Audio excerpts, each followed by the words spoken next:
akala ng karamihan, kailangan mo ng malaking capital bago ka makapagsimula ng negosyo. Tipong 100,000 pesos, 200,000 pesos, o mas malaki pa. Kaya maraming gusto sana magnegosyo, pero hindi na lang tinutuloy. Pero ito ang tanong, talaga bang ganun kalaki ang kailangan? O baka may misconception lang tayo tungkol sa capital?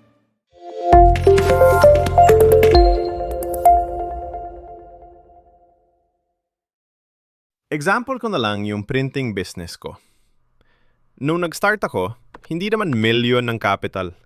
Actually, ang unang puhunan ko lang ay printer, konting papel, at basic supplies. Yung ibang mga gamit, binili ko lang habang kumikita na yung negosyo. So instead na isang malaking capital, naging paunti-unti na investment siya. Ganito kasi yon. Hindi lahat ng capital kailangan ibuhos agad sa simula.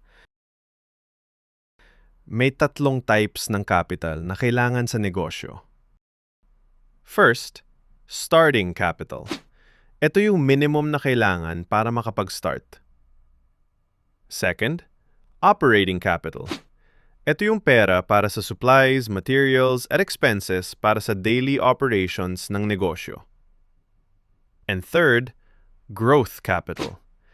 Ito yung ginagamit para mag-upgrade ng equipment o mag-expand. Ang problema kasi ng iba, gusto nila kumpleto na lahat bago magsimula. Kaya tuloy, hindi na sila nagsisimula. Ang totoo, hindi mo kailangan ng malaking capital para magsimula. Ang kailangan mo ay sapat na capital para makapag-start.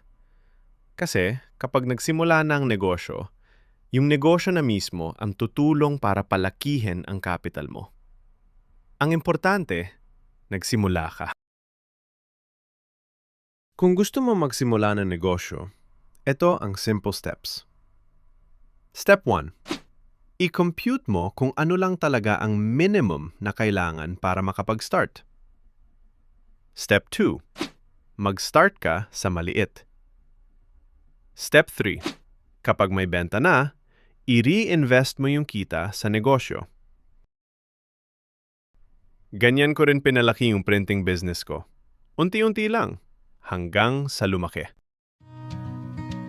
Lahat ng tips na sinashare ko dito, galing sa actual experience ko sa printing business.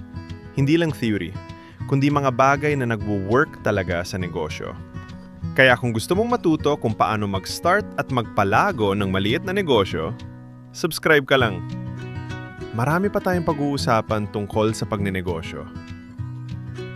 And remember this, hindi negosyo ang hindi nagsisimula.